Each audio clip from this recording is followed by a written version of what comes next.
So the sage is stuck. The sage had entered into somebody else's body and got caught up in a dream in that body. That dream had become the reality.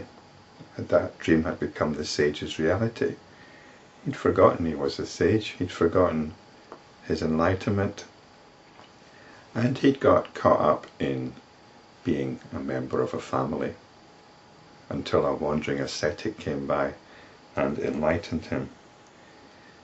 But now he can't get out of this body and he can't find his original body. He's stuck.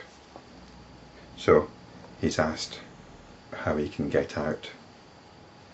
The ascetic replied, "Surely you will know everything if you see it with your inner vision. You are not this little personality. You are the macrocosmic person himself." We heard about this macrocosmic person in the previous chapter.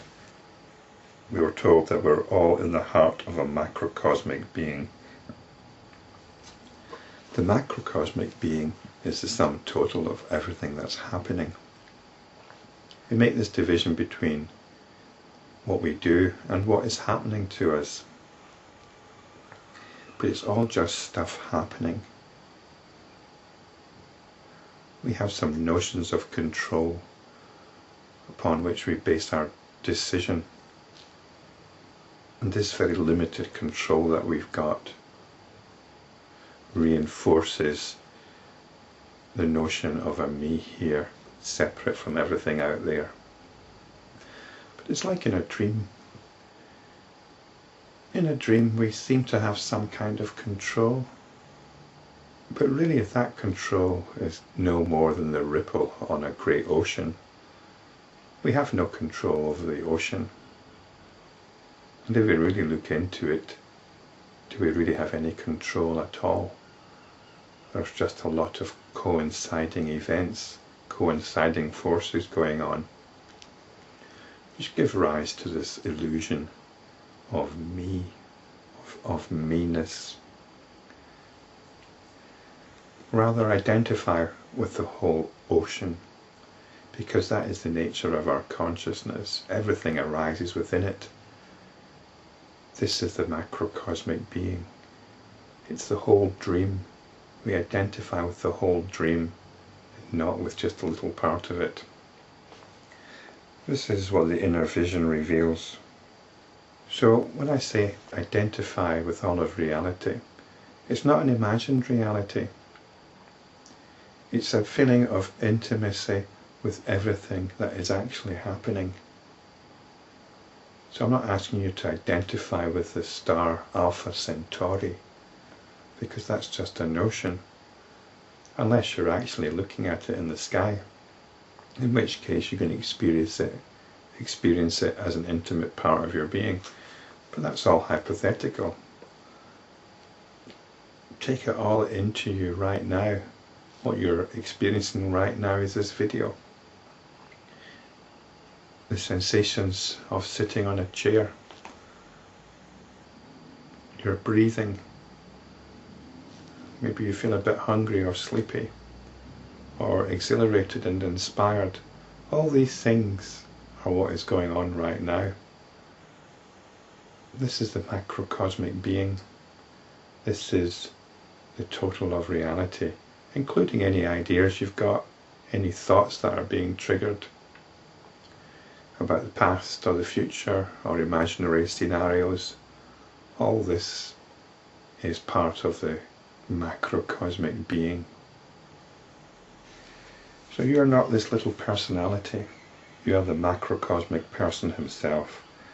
Once you desire to enter into the heart of a being in order to experience a dream. The sage was studying the nature of dream. That into which you entered is this creation.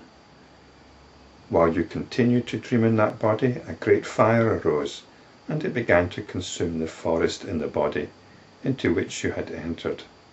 That fire had destroyed your body as well as the body of the person into whose heart you had entered. This is a great terror for those that do astral projection. What if something happens to your body? What if people think you're dead and cremate you or bury you, or even worse, bury you while you're away.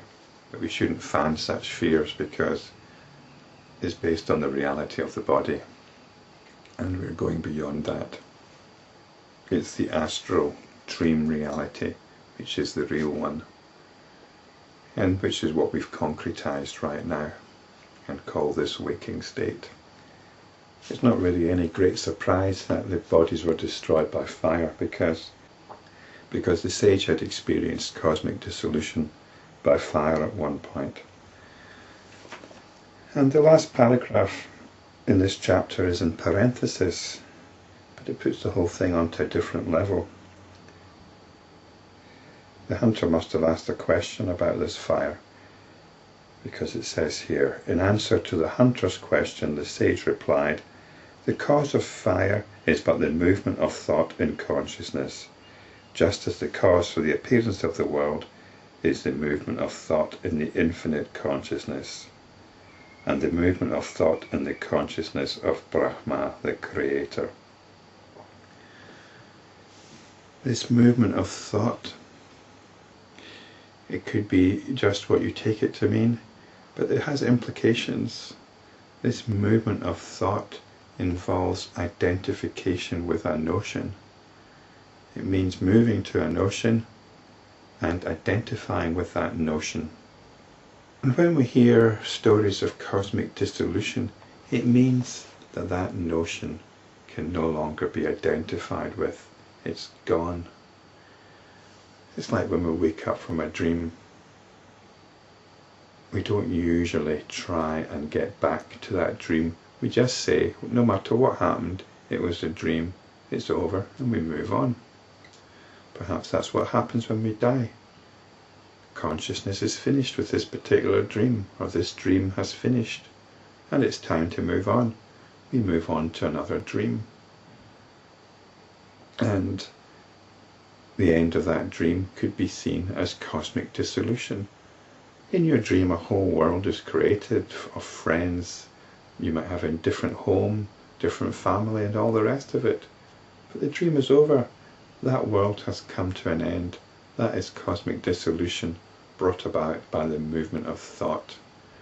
So basically, the particular dreams involved with the sage and that body that he moved into is over.